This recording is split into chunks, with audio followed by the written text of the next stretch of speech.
Welcome to the Danger Report podcast with your host, Max Danger. Don't forget to make sure you check the Danger Report.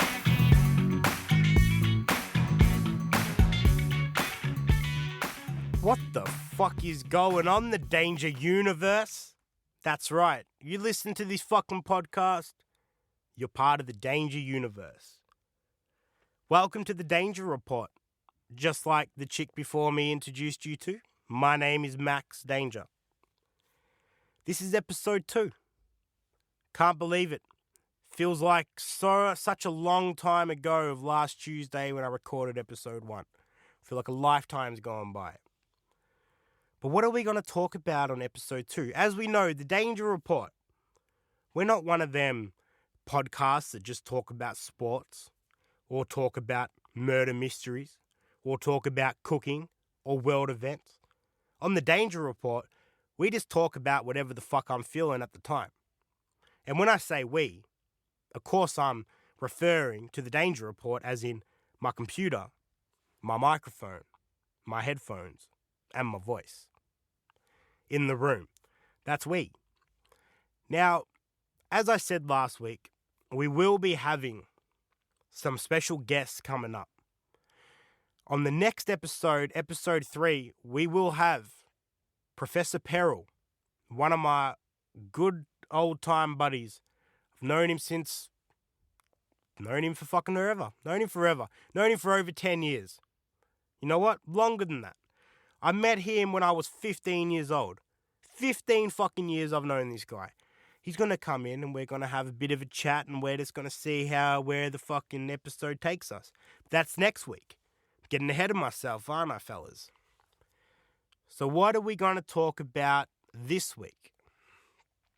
We got a few things we're going to talk about. The first thing I would like to address is it was a world first this week, people. A world first. Somebody that I do not know who has sent from an anonymous email has sent me in the first ever question to the Danger Report for Max Danger, myself, to try and answer. Now, the question was, why is DC struggling against Marvel at this present moment in time?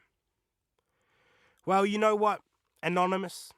It took me a little bit of time to think about why the hell is DC not doing very well against Marvel?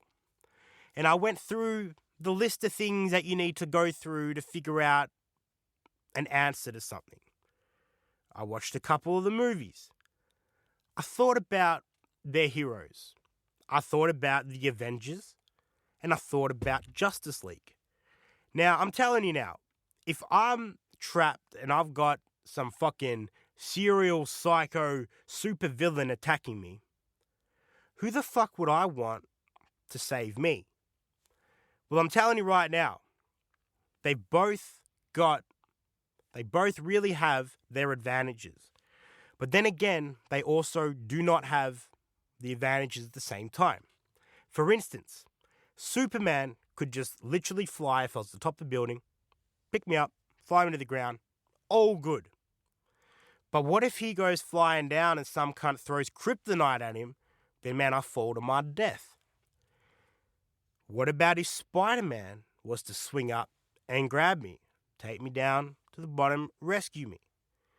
The only thing that I can see that would stop that is I'm too heavy for him to hold, or maybe his web shooters fuck up and we both fall to our deaths. But I reckon that it's less likely for a Tony Stark invention, because we're going to go off the Marvel Cinematic Universe and the DC Cinematic Universe. I believe it's called the DCCU. Don't know if I just made that up, but it's got a bit of a ring to it. DCCU. Fucking MCU, DCCU. They can't just say DCU because it's like DC Universe. You need the Cinematic Universe. I'm just saying, I reckon there's more chance for someone to throw kryptonite at Superman than a Tony Stark invention stopping. And when I say invention, I do understand that Peter Parker invented his own web shooters. Tony Stark did not invent them. I apologize for my incorrect facts right there. But he did improve them. So we've got improved Tony Stark equipment. Number 2, who would I prefer to help me? Would I prefer to have Batman or Tony Stark? They're basically head-to-head, I believe. They both don't have superpowers, but one's fucking really rich. The other one's really rich, but an inventor. So, I believe, number 1, if Tony Stark could sit there and build a fucking Iron Man suit in a fucking cave with like fuck all tools without proper water and light and having terrorists that whole time fucking egging him on to build, weapons that they can use against, the Western world. Compared to fucking Batman being stuck in a fucking hole and he has to try and figure out how to climb out. If Iron Man was there, he would have figured out how to just fucking fly right out. So, 2, rather fucking Iron Man to save me. Now, if I can go down the list, Captain America, Black Widow, Hawkeye, I ain't going to compare them to fucking Aquaman. The fuck Aquaman's going to do? Man, if I am ever fucked and I'm drowning, that's the one time that Aquaman might be able to save me. The fuck's he going to do if I'm, on a building or on a train or, 10 feet away from the water? I'm fucked. So fuck Aquaman. How many humans fucking need Aquaman? Only the cunts to get fucking, fall off a ship. Fuck Aquaman. The Flash can run really fucking fast. Yeah, well, that's fucking impressive. Gives a fuck. What are you going to do? Fucking just run really close, run back and forth until I get fucking cross-eyed and fall over? DC has 2 good fucking heroes, Batman, Superman. But the main reason why I say that DC is struggling is because DC were the inventors of Green Lantern. Green Lantern is the reason that Marvel has taken off. Because who the fuck wants to be saved by Green Lantern? No one. Even the dude that played Green Lantern ran away from him and became Deadpool. We're talking massive here. So, Anonymous, there is your answer. The reason that DC is not better than Marvel. Apologies. That was almost very dangerous. I almost said something that is not meant to be said.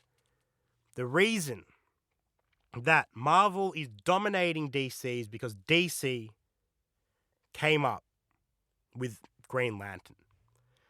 So that was the first question. Now you have the opportunity to be the second person ever to send in a question. It can be about anything. You could ask me what I think about the planet. You can ask me what I think about a certain show. You can fucking send me a name of a fucking weird tree that grows in some weird fucking place. And what I'll do is if I've got no information about this place or this tree or this show or whatever you've got to fucking tell me, I'll fucking jump on Google. I will Google that shit. You tell me what the tree's called, I'll Google the tree. I will study the pictures of this tree. I will study them perfectly and give you my opinion if the leaves look nice and moist and lush and something that I like to pick and lie on as a mattress, or if they're fucking shitty, small, brown, dead leaves, then I'm probably just going to tell you that it looks fucking shit. But I'll give you my opinion. Our email address to be the second person ever is contact@thedangerreport.com. Now that I got the question out of the way, let's go and talk about some shit. Let's talk about, now I understand that a lot of people aren't WWF fans, WWE fans. I get that. And when I say WWF, I don't mean the fucking Panda Control. I mean the dudes that hit the dudes over the head with chairs and sledgehammers and shit. The WWE, that doesn't fucking happen anymore. Headshots are illegal. That's fucked. I understand they get concussions, and as I said, I got a brain injury. So I can understand why that you can't do chair shots anymore. But I would much prefer to go back and watch any main event from, let's say, 97 to 2002. I would prefer to watch that than today's WrestleMania.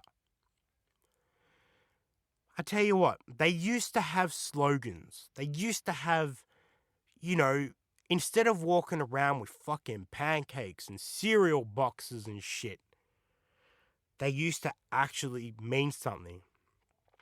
You had, and that's the bottom line, 'cause Stone Cold said so. You had, I'm gonna open a can of whoop-ass. You had, I'm gonna layeth the smackdown. Do you smell what the Rock is cooking? What do you think? It doesn't matter what you think. Or the greatest ever entrance. I love saying this. People hate me for saying, I remember going to parties when I was like 18 and I would just keep saying it because it's hilarious. Let's do it. Let's do it. Let's fucking do it. If you remember this and you know who it is, I hope that you're happy. And I understand I ain't gonna do it as good as him because, he's a fucking idol. Let's do it. Ladies and gentlemen, boys and girls, children of all ages, D Generation X proudly brings to you their WWF Tag Team Champions of the World. The Road Dogg Jesse James, the Badass Billy Gunn, the New Age Outlaws. And if you ain't down with that, we got 2 words for you. Sock it. Right there. That fucking destroys any fucking thing any wrestler says today. I reckon the only wrestler since the PG era has happened that can actually talk in the mic was CM Punk. He was the guy. Look at fucking Brock Lesnar. He can't say shit. He can't even talk. He's just a fucking mountain. Look at fucking Roman Reigns. I like the guy. I feel bad for him for what he's had to go through and all that. Give him a mic and it's just like, come on, man. Just, you kind of just like, really? Just don't talk. Maybe just pretend to be, like your mouth doesn't work and you just Superman punch people. John Cena. Never quit. I've never given up. But then I can go back to the fucking post or pre the PG era when we had a fucking MA or an M rating. He fucking tapped out plenty of times. What made John Cena huge was the fact that he came out as the fucking rapper bad boy. Now I tell you, when I have a story about John Cena. A story that has bugged me, and I've been embarrassed about it for over 10 fucking years, even longer. I reckon it was for the 2007 or 8 Royal Rumble. John Cena, and I believe it was Tori Wilson, did a signing at a shopping center near my house. And I thought, fuck yeah. The deal was basically, you go to the JB Hi-Fi there, you buy the fucking DVD, then you get to line up and you get the fucking DVD signed or whatever. So I'm sitting there going, man, what the fuck am I going to say to John Cena? At that point, this guy was my favorite wrestler. The night before, someone rang up SEN, the local sports radio station, and said that there was a rumor that The Undertaker would be attending the WWE, the live event. You know, the ones that they fucking do in Australia where they're not televised? Not like the one that was at the G last year, but the one that basically, there's no commentators, there's no nothing, the wrestlers run out, it goes for an hour or two and it's fucking over. Just something to see him. That was on that night. And I was told by someone that there was a chance that The Undertaker would be there. So I'm standing in the line and I'm like, what am I going to say to John Cena? This is my hero at that point. Before that, my hero was fucking Stone Cold. Then it went The Rock and whatnot. Finally get up there.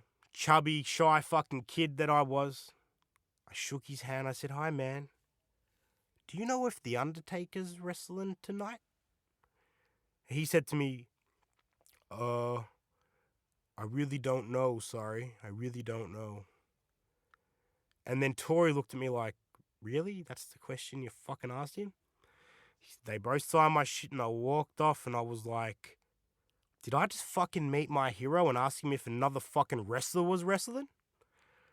Then I thought to myself, if he remembered it, could he remember all these years later? Does he ever sit there and go, what about that fucking kid that asked me if the fucking Undertaker was coming to wrestle? He could have just told me that he wasn't, because he wasn't fucking there. He would have been aware if the Undertaker was there. So yeah, one of the biggest regrets in my life is that. The fact that I could have said anything to him. You're my hero. Fucking come be on my album. You know, I love how you fucking, F you people. That's the AA to all you PG faggots. The AA. Fuck that. Attitude adjustment. Really? It's the F you, dude. The fuck you. He was cool.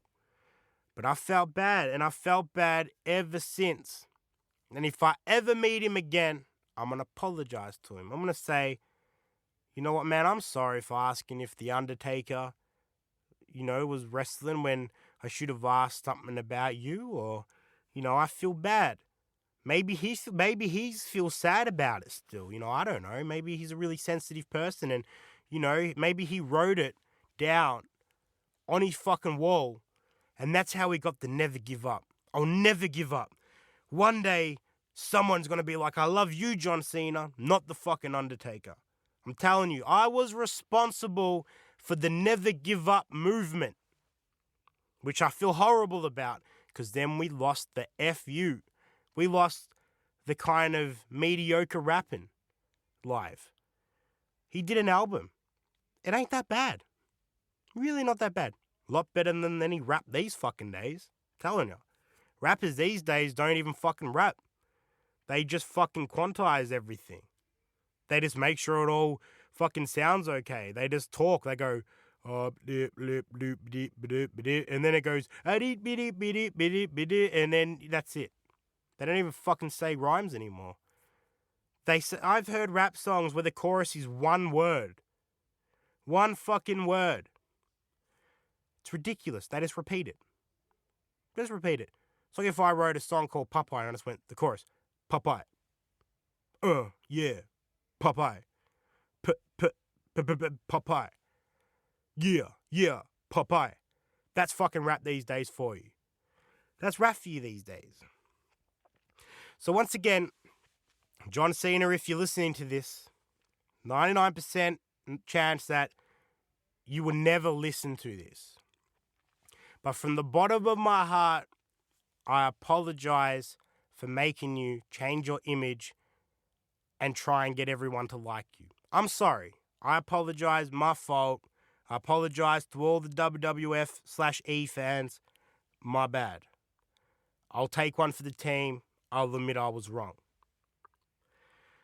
The thing about wrestling these days, in my opinion, is they've got cool moves, they've got cool music, they got fireworks, but there's no personality. When you've got the back of house team deciding what wrestlers' angles are, you lose it. Because who are the two biggest wrestlers from the Attitude Era? We're talking Stone Cold, The Rock, and to some people, Triple H. He ain't bad, but I would if Stone Cold or The Rock was versing Triple H, I was never on Triple H's side. But if it was Triple H representing DX, yeah, I'd be with him because, I thought, DX is cool. Just fuck the universe, you know what I mean? It's kind of ironic that the guy that's basically the head of the WWE now, besides fucking Vince, started out for D Generation X, suck it, all that type of shit. It's pretty funny. It's ironic in a way. They are the two biggest wrestlers, Stone Cold and The Rock. How did they get big? Someone gave them a microphone, and then they said, do your thing. And they did. they became who they were. They did their own characters. They didn't have a bunch of fucking idiots that backstage fucking writing all these shit fucking things. All these crappy catch lines that aren't even fucking catch lines anymore. What does the WWE become? New Day Rocks. New Day Rocks. Really? It's fucking shit. Instead of, give me your fucking hell yeah, hell yeah. The thing that I find amazing is, put any of today's wrestlers besides the ones that were around before it was PG. So let's take out John Cena, let's take out Undertaker, and let's just talk about the up-and-comers. If you had Roman Reigns sitting in the fucking ring, you had Brock Lesnar in the ring, and then all of a sudden, Stone Cold appears, he will get a bigger ovation than any of them. The Rock appears, same fucking deal. Even when Triple H appears, same deal. Because these guys created an image that they personally thought of and they structured for themselves.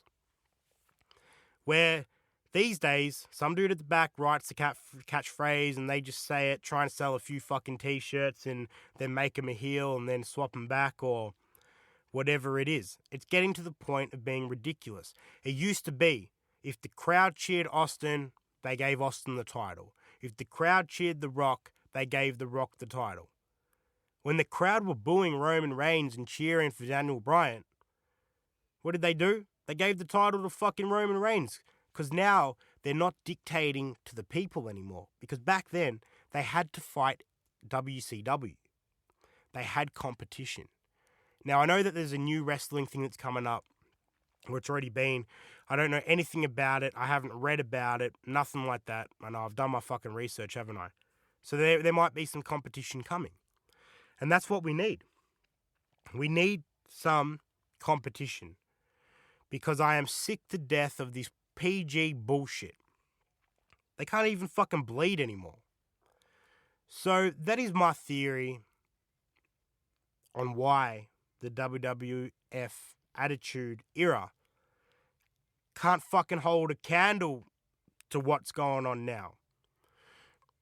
I would prefer to watch a Raw episode from 99 than SummerSlam or WWE fucking WrestleMania now. The only event with WWE that I literally get excited about these days is the Royal Rumble.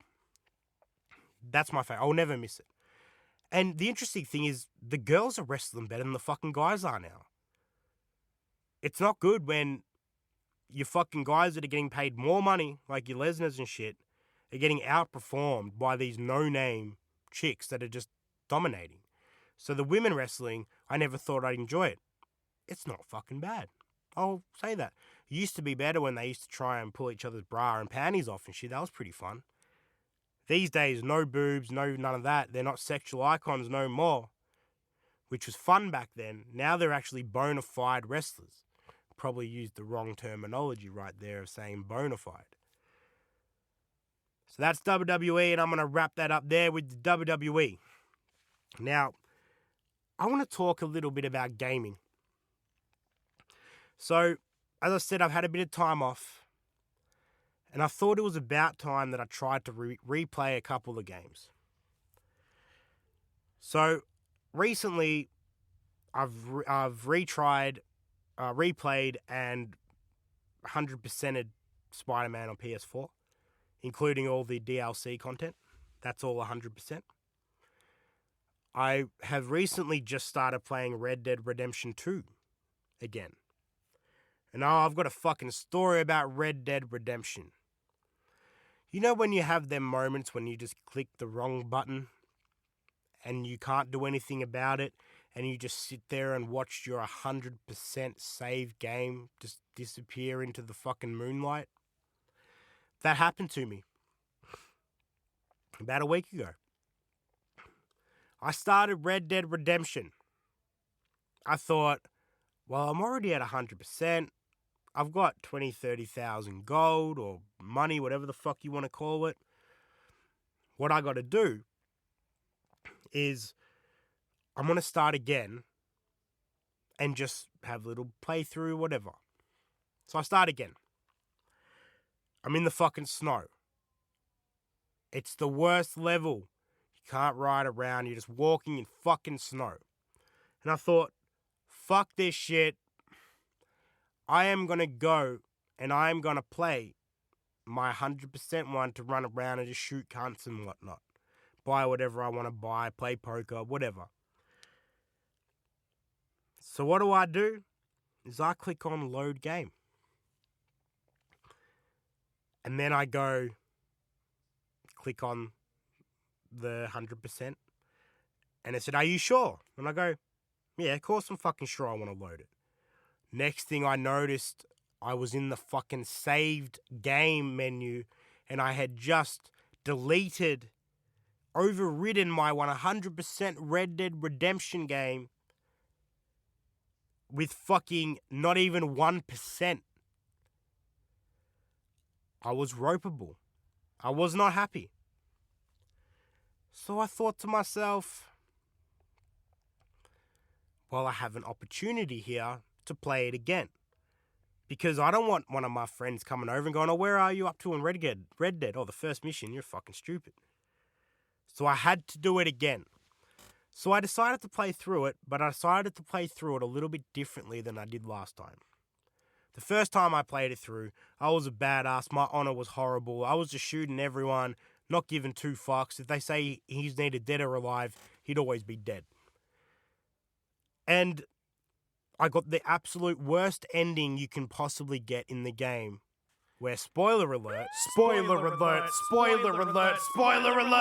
in 3, 2, 1. Arthur gets shot in the face, dies with some fucking coyote or wolf that walks past. Really sad ending. Disgusting ending after putting 60 hours in. So this time I'm like, I'm going to be a little nicer. If I've got the option of not killing someone, I'm not going to do it. I'll just tie him up and take him to the sheriff's office. If there's a stranger that needs help, I'll give them a hand and help them out. I will just try and be the model citizen as much as you can be when you're in a gang and you're robbing banks and shit. And I tell you what, it's not as fun, but I know that at the end of the game, it will be worth it when I get that good fucking ending. Red Dead Redemption 2 is a game that, like GTA 5 before it, is on another level compared to any other game. The amount of detail that's in it, the amount of things that can happen. Now, when I had my 100% completed, 100%, no more missions should come up. I would still bump into strangers that had questions. Things that hadn't happened before were still happening. And I'm like, how long did they spend just fixing up these little things that if they weren't in the game, you probably wouldn't even miss them. But they've put them in there and it just brings up the whole world. You feel like you're in an actual world. From the way that the animals act that are wild that you can hunt. From the way that civilians act. From the way that if you don't have a shower or swim, people will go, oh, you know, that guy smells, or he smells like goat shit or whatever. If you don't clean your horse can get diseased and die. You have to look after your horse. This is a game that has everything. To the point where I went camping the other day in the game, in the forest, and I had a bunch of fucking hillbillies tell me to move on. So I did. The next day in the game, I went back. And those hillbillies remembered that they'd already given me a warning and this time just came out and started firing on me. I got fucking destroyed. The fact that things keep going and it keeps sort of just, no matter what you do, there's always something else to do. It's the type of game where if you've got the time, you could spend the whole actual 24-hour human day just playing fucking poker if you wanted to. You can really just do whatever you want. You can steal a steam train and become a fucking scenic railway fucking conductor driver type thing. It's got a bit of everything. So I'm playing it through again and I'm really enjoying it. I can't remember much of it because, brain injury, it can get rid of your memory. So I feel like I'm playing it again, but I've got some inside knowledge about it. I do remember certain missions, but a mission will start and I go, I sort of remember this, but I can't remember how it ends, or I can't remember the middle bit or whatever. And there's a lot of missions, and I've tried to be a model citizen, tried to be as best as I can. I've been paying off my bounties if anything happens. I'm not robbing anybody. I'm just trying to be as good as I possibly can. And I tell you what, there's a lot of content on YouTube about ways to make extra money in that game. And I had a look, and there's ways that if you wanted to, within the second chapter of the game, you could go and make yourself, 3, 4, 5,000 in-game dollars through gold bricks. Anytime someone gives you a robbery tip, the best thing to do is go and get the robbery tip, is go and actually rob that place. But you don't want to walk in and just shoot the people in there, because there is hidden money that they need to tell you about. So if you watch a YouTube video and it says the fucking money's in the chimney, and you walk in there and just shoot the guy, you can't find the money. You have to actually have the guy tell you first. So it's a type of game that you want to save before you do major things or small things. For instance, there's a horse up in the mountains near the lake, in the snow. And it's a white horse. It is the best free horse in the game that is available to my knowledge at this point in time. And if you go and get that horse and you fuck up, it's almost impossible to get it again until a few more chapters later. So if you're going to go get the horse, save first, and then if you fuck up, you can reload. Keep saving. That's what I've been doing with it. But I'm loving it. I'm sure in the next few weeks I will get through it. The one thing that I'm not looking forward to is fucking Farmville. Now, if you've played Red Dead Redemption, you'll know exactly what I mean. Because at the end of Red Dead 1, John dies, then you play as his son. So it was very obvious that Morgan was either going to disappear, Arthur Morgan was either going to disappear, the main character, or he was going to die, and then you'd play as John. I think everybody knew that who had played Red Dead 1. What happens after that? You've gone through this exhilarating fights, this amazing campaign story, all these tense moments, to fucking living on a ranch and picking up horse shit, milking cows, feeding chickens, and then selling the stuff. And it's not like you can just decide not to do it. There's a whole tutorial that you have to do to fucking buy your ranch. That's why I say, it's Farmville. If I wanted to play fucking Farmville, I wouldn't spend $89 fucking dollars at the time of purchase. I would just go on fucking Facebook and play fucking Farmville. That was the thing that I think that game sucked at. The fact that I have to do Farmville. If it was an optional mission, do you want to learn how to be a farmhand or a ranch owner? Hell yeah. So fuck Farmville, fuck Red Dead in that aspect. Everything else about that game is amazing. If you haven't played it, sorry I ruined the ending. But it doesn't matter. You need to play it. The game is not about the start and the ending. It's about the process. It's about everything. It's so detailed. The world is amazing. Get on it. The other game that I recently replayed was Spider-Man on PS4. Ripper game. Would have been Game of the Year if Red Dead wasn't released in the same year. 100%. I replayed it. I had already clocked it. I could have started again, but I had another issue. Second time. I lent my copy to one of my good friends, one of my best buddies. I gave my copy to, because I got given a free digital download. And then the other day I was like, well, I might as well replay. So I install my free digital download. And then it says, I have to delete my original save files because it was a physical copy, not a digital copy, the original. I was like, really? For real? So I did it. Had to start again. But this time when I played, I didn't just do what I did last time where I just wanted to know where the story went, so I just did story mission after story mission after story mission till I won the game, and then I had a bunch of fucking side missions and little Easter eggs and backpacks and towers and all that crap that I had to go and find. You know, the secret photos, the actual locations photos, all that type of crap. So this time, I decided unlock all the towers first, get all the backpacks first, then take all the photos of all the locations, then try and remember where the secret photo opportunities are. Do a story mission until there's more side missions available, like the base missions where you have to go and attack Kingpin's construction work. I did that. Did as many side missions, every side mission available I would do until there was nothing else I could do but do the story.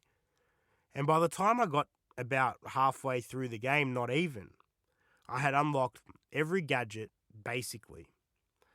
I had unlocked the Iron Spider suit from Endgame and Infinity Wars.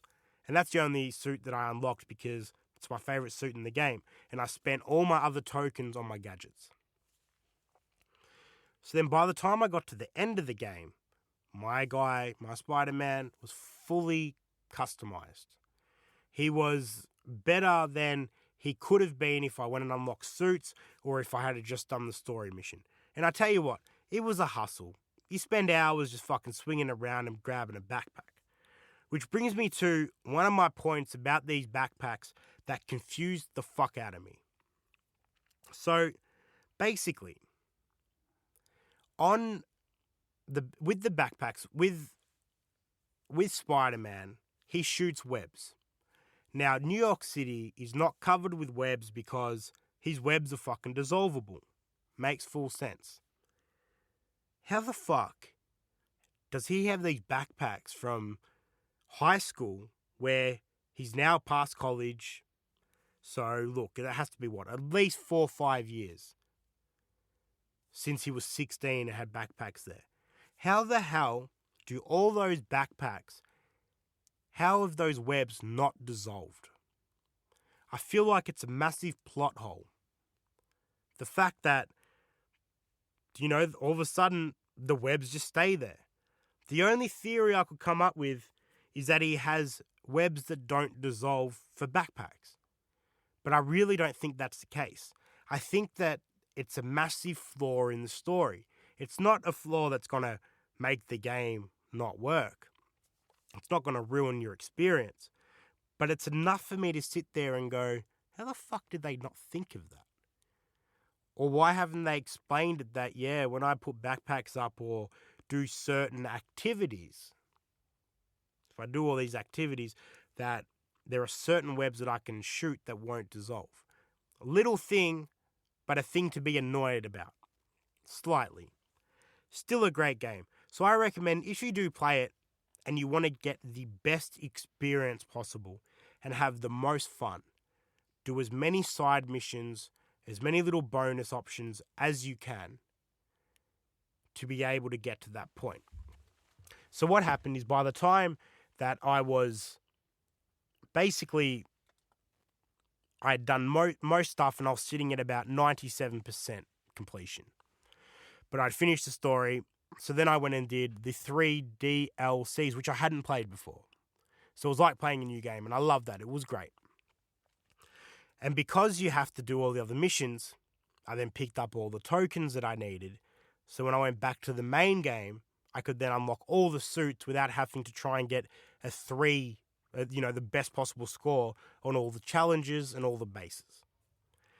So that's how I recommend getting through Spider-Man in a way that is annoying, but by the time you've upgraded everything, you've then got the whole story basically in front of you to be able to continue. I believe that's the best way to get through it, and I had more fun doing it that way this time on my second playthrough than I did on my original one when I just did the story and was constantly not strong enough because I was getting to the final missions and I hadn't even unlocked, I hadn't upgraded any of my gadgets. But by the time I was about midway through, every gadget was basically 100%. There might have been a few that weren't. So that's basically how I say to play Spider-Man. Once again, it's a great fucking game. I love it. I love the game. It's fantastic. So I recommend playing Spider-Man. I recommend playing Red Dead. The thing with Red Dead is it's a commitment. You're not going to finish Red Dead in 3 days. It's a 60-hour game if you just do the story. If you do all the side missions, you could be there for a fucking lifetime. The other game that I fucking love, and I have since FIFA 98. FIFA. I play that shit on autopilot. I can literally have a conversation with someone, be scoring goals and go, who the fuck scored my last goal? It's autopilot. It is one of the most relaxing things for me to do. A lot of people criticize FIFA. They say that the new game isn't as great as they used to be. I reckon that's bullshit. I reckon FIFA 19 was the best FIFA game I've played. Now, I am a big fan of career mode. I don't play Ultimate Team. Fuck that. I'm not going to spend money to play a game that I already fucking bought. I play career mode. I actually did a little cheat last time, which is good fun. All the FIFA games I've ever played, it started and you got to the point where Messi and Ronaldo were 20 odd years old. They got 21, they got older, 26, and they were 30. Now, Ronaldo's 34 almost. Messi's, 32. So, realistically, they're only good in the game for 3-4 more years. But that whole time, they are declining. So, I did a little bit of a cheat. What I did is I just grabbed Cristiano Ronaldo and I grabbed Messi and I put them at 99 each. Changed their overall to be the best in the game. Then force transferred them to Tottenham, obviously. But I'm not one of those dicks that just bring them over and then sell my players.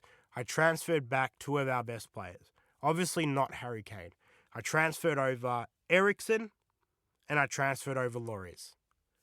I then bought De Gea, whatever his name is. So, all of a sudden, you can win a lot of games because they're 99. But then 4, 5, 6, 7, 8 years later, they're fucking almost 40. But they're still sitting at 94% or 90 or 89%. And it means that you can constantly play with them. Now, I don't do that so I win. I do that because I literally they're my 2 favorite players. My 3rd favorite player is Harry Kane. Sorry, my 1st favorite player is Harry Kane. Pardon for the swivel chair. Forgot to change that one for episode 2. My bad. Harry Kane is the guy. He's my favorite Tottenham player. My favorite player in the world that I actively support. My favorite player before that was Bale until he did the fucking dog move and went to Madrid. So I force transferred them over. And Kane, you know what? EA have 100% every year they undervalue Harry Kane. The fact that he's sitting at a 90 when he is, in my opinion, the best striker in the world, should be at a 94, 93, 92 at least. So I put his stats up a little bit just to get him to where he should be. And then I play. And I love it. That game, FIFA, has got me through a lot of time during my life. A lot of my mates, one of my best mates, we used to just have FIFA comps all day. That's all we did, just play FIFA. Used to always beat him. If I beat him, it would always be because of fucking Mr.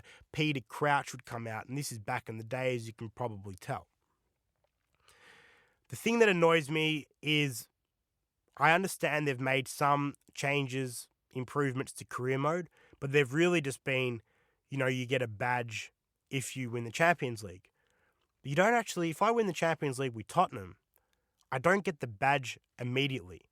I have to wait till I've won 5 until the badge comes on, which I don't know if that's what it's like in real life or it's just like there, but I think that is wrong. It should say 1 so you get that progression straight away and you feel good about it. But as far as the actual game works, nothing has changed, and I really wish that it did. So I'm really hoping that FIFA 20, I know it's not going to happen because they want people to keep spending more money on Ultimate Team, is I just hope that they make career mode what it once used to be. That's going to wrap it up today on the Danger Report. I know that we've just talked about WWE and we've talked about gaming. As I said, our next episode will have Professor Peril with us, and we haven't fully decided what we're going to talk about, but I'm sure that we'll figure something out, hopefully. But we look forward to seeing you on the next episode. Once again, if you have any questions, second time person ever, send in a question, contact@thedangerreport.com. Thanks for listening to The Danger Report. We look forward to having your company on the next episode. And don't forget to make sure you check The Danger Report.